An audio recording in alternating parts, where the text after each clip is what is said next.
Bismillahirrahmanirrahim. Assalamualaikum warahmatullahi wabarakatuh. Pertama-tama, mari kita bersyukur kepada Allah Subhanahu wa Ta'ala. Alhamdulillah atas nikmat yang Ia berikan kepada kita sampai saat ini, berupa fasilitas yang kita rasakan dan kita nikmati untuk beraktivitas kita sehari-hari, sehingga kita bisa beraktivitas sampai hari ini. Dan salawat serta salam kepada baginda Nabi Muhammad sallallahu alaihi wasallam. Allahumma sholli ala Muhammad wa ala ali Muhammad. Video ini saya buat berdasarkan tugas yang diberikan di mata kuliah Sejarah Pendidikan Islam, ujian akhir semester, dan sebagai video untuk men-sharing ilmu pengetahuan yang saya ketahui. Jadi submateri yang akan saya bawakan pada video ini yaitu pendidikan Islam pada masa Rasulullah Shallallahu Alaihi Wasallam. Sebagaimana kita ketahui ada dua fase pada saat itu, yaitu fase Mekah dan fase Madinah. Tentu saja yang pertama yaitu fase Mekah. Pendidikan Islam fase Mekah. Pada saat itu, sebelum saya membahas pendidikan, kita harus tahu pada zaman itu baginda Nabi Muhammad SAW sudah lahir, tetapi beliau belum diangkat menjadi seorang rasul, sehingga beliau belum berdakwah pada saat itu. Saat itu kita bisa tahu bahwa zaman itu dikatakan zaman jahiliyah, dan kita berpikir, kenapa zaman itu dikatakan zaman jahiliyah, zaman kebodohan? Padahal kalau kita lihat sejarah-sejarah di zaman itu tetap banyak orang yang bijak dan orang yang pintar. Abu Lahab atau Abu Hakam dan Abu Jahal. Dari ustaz yang pernah saya dengar, beliau berkata bahwa Abu Jahal dan Abu Lahab itu adalah orang yang cerdas dan dijadikan sebagai penasehat ketika petinggi-petinggi Arab berkumpul dan mencari suatu solusi atas urusan yang mereka ingin selesaikan. Tetapi mengapa dikatakan zaman itu adalah zaman jahiliyah? Perlu kita ketahui, zaman itu zaman yang sangat tidak bermoral, di mana orang di sana tetap mengikuti ajaran bagi Nabi Ibrahim alaihissalam, yaitu menyembah Allah, tetapi sangat disayangkan mereka membuat-buat dan mengatakan bahwa patung-patung yang ia bangun di Mekah yaitu adalah perantara kepada Allah Subhanahu wa Ta'ala. Nauzubillah. Padahal Allah tidak memiliki sekutu dan tidak ada yang setara dengannya. Dan bangsa Arab pada saat itu mengubah kalimat yang dipakai pada saat tawaf orang yang naik umroh biasanya, labbaik Allahumma labbaik, labbaik la syarika laka labbaik, innal hamda wan ni'mata laka wal mulk la syarika lak. Tetapi mereka menambahkan kecuali Uzza dan Latta. Nauzubillah. Tidak ada sekutu bagi Allah kecuali Uzza dan Latta. Disitulah kita bisa memandang dan juga kita di sana pada saat itu mereka bertawaf dengan telanjang dan bertepuk tangan dan bersiul.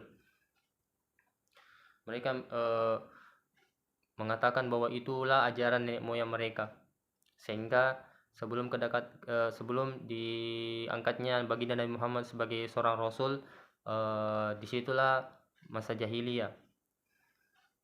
Dan sebelum baginda Nabi Muhammad SAW diutus sebagai seorang rasul, baginda Nabi Muhammad SAW selalu merenung di Gua Hira, penciptaan langit dan bumi.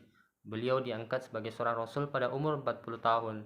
Pada saat itu, saat beliau sudah diangkat menjadi rasul, beliau tidak diperintahkan langsung untuk menyuruh orang di sana untuk sholat, tetapi beliau diperintahkan untuk mengajarkan tauhid.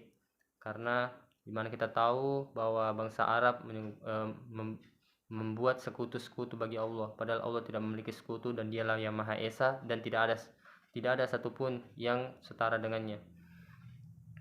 Nabi Muhammad SAW mendakwakan tauhid atau mengajarkan ilmu tauhid kepada bangsa Arab pada saat itu. Tetapi sebagaimana juga yang kita tahu atau mungkin yang belum tahu bahwa pada saat itu Nabi Muhammad SAW memiliki banyak cobaan dalam berdakwanya atau mengajarkan ilmu yang Allah perintahkan. Pada saat itu Baginda melakukan dakwah dengan dua cara. Yang pertama itu dakwah dengan sembunyi-sembunyi, lalu dakwah dengan terang-terangan. Dengan ini juga sebagai kesimpulan kita bisa tahu bahwa Baginda itu berdakwah tidak langsung spontan dan tidak memiliki rencana. Beliau berdakwah dengan memiliki strategi. Jadi karena banyaknya orang yang berdakwah zaman sekarang, tetapi mereka langsung mendakwah dan tidak memikirkan bagaimana pendapat orang lain, sehingga Islam dipandang sebagai ajaran yang menakutkan. Jadi ini bisa menjadi bahan referensi untuk kita bahwa Baginda Nabi Muhammad SAW berdakwah atau mengajarkan ilmu Islam kepada orang dengan strategi. Yang pertama dengan cara sembunyi-sembunyi. Beliau berdakwah dengan cara sembunyi-sembunyi dengan mendakwai keluarganya terlebih dahulu, lalu para sahabatnya, dan setelah itu lalu berdakwah secara terang-terangan. Beliau berdakwah secara sembunyi-sembunyi yaitu dengan keluarganya, tapi harus juga kita tahu bahwa ketika beliau berdakwah tidak seluruh keluarganya menerimanya. Jadi kita bisa mengambil pelajaran bahwa beliau pun sebagai seorang rasul yang sempurna dan diketahui orang yang paling jujur. Seluruh bangsa Arab pun tahu bahwa Baginda Nabi Muhammad SAW tidak pernah berdusta. Tetapi ajaran beliau tetap tidak diterima. Jadi kita sebagai guru harus tahu bahwa Baginda Nabi Muhammad SAW saja mengajar tidak langsung lancar, tetapi memiliki cobaan juga. Sehingga ketika kita mengajar, jangan langsung takabur kepada Allah kalau memiliki cobaan dalam mengajar. Jadikan Baginda Nabi Muhammad SAW sebagai suri tauladan bagaimana Baginda Nabi Muhammad SAW mengajarkan ilmu Islam, yaitu Al-Quran dan hadis dengan sabar dan tetap melanjutkan dakwanya walaupun banyak sekali cobaan yang ia terima. Jadi beliau berdakwah secara sembunyi-sembunyi dari keluarganya, dan sebagaimana kita tahu Abu Lahab pamannya sendiri tidak menerima dakwanya, bahkan mencela Baginda Nabi Muhammad SAW saat beliau melakukan dakwanya. Saat itu perempuan juga sangat dihinakan. Perempuan hanya sebagai alat judi, dan zaman itu disitulah mengapa zaman yang sangat dikatakan zaman jahiliyah, sehingga datangnya Rasulullah SAW menghilangkan semua hal tersebut. Beliau mengajarkan fikih dan akidah yang benar, sholat. Tetapi di seluruh dakwah beliau orang-orang Mekah tambah membenci beliau. Adanya orang-orang yang masuk ke dalam Islam bertambah sehingga beliau diusir dari kota kelahirannya sendiri. Sebelum beliau dibunuh, diperintahkan orang petinggi-petinggi Arab memerintahkan orang untuk membunuh Baginda Nabi Muhammad SAW. Beliau berhijrah ke Madinah. Disitulah kita melihat fase pendidikan pada masa Madinah. Yang sebelum itu kita perlu ketahui di Madinah itu tidak hanya orang Islam saja, tetapi ada orang Nasrani dan orang Yahudi. Tetapi beliau lebih leluasa berdakwah di sana. Di sana beliau sangat berpegang teguh dengan Al-Quran dan hadis. Beliau tidak melihat patokan di luar, yang dimana kita tahu bangsa Persia dan Romawi pada saat itu sangat maju. Tetapi beliau tetap memegang teguh Al-Quran dan hadis, dimana kita tahu kalau sebagai akal manusia kita melihat Al-Quran dan hadis ini tidak terlalu tersebar dan sangat tidak diketahui bagaimana ke depannya. Tetapi beliau tetap berpegang teguh kepada Al-Quran dan hadis sehingga beliau menciptakan Madinah, yaitu bangsa Madinah yang sangat kuat, memiliki tentara yang sangat kuat dan cerdas, dan memiliki akidah dan akhlak yang sangat mulia. Jadi bisa kita lihat bahwa ketika kita kembali kepada Al-Quran dan hadis, maka manusia apapun itu pasti akan mulia. Saat di Madinah, beliau mendakwakan akidah dan akhlak, lebih ke Al-Quran dan ke hadis yang apa yang Allah sampaikan kepada malaikat Jibril, dan malaikat Jibril menyampaikan kepada baginda Nabi Muhammad SAW, baik itu Al-Quran dan hadis yang berupa perkataan Nabi, takrir Nabi, dan perbuatan Nabi. Sehingga para sahabat dan orang muslim lainnya memiliki akidah dan akhlak yang sangat bagus pada saat itu,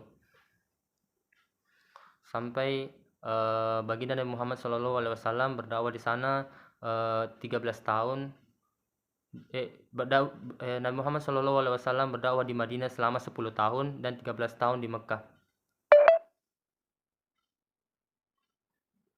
sampai pada saat itu beliau berhasil menjadi orang pertama di dunia yang sangat berpengaruh di dunia, karena beliau mengajarkan apa yang Allah perintahkan, bukan yang dibuat-buat oleh manusia. Sehingga ilmu pada saat itu tentang akidah dan akhlak, fikih, dan ilmu perdagangan sangat maju dan berkembang pesat. Cukup sekian yang saya tahu, kurang lebihnya mohon dimaafkan. Semoga bisa bermanfaat. Mungkin bagi yang belum tahu bisa memiliki pengetahuan yang baru dengan penjelasan video yang saya buat ini. Saya akhiri, wallahu muwaffiq ila aqwamit thoriq. Assalamualaikum warahmatullahi wabarakatuh.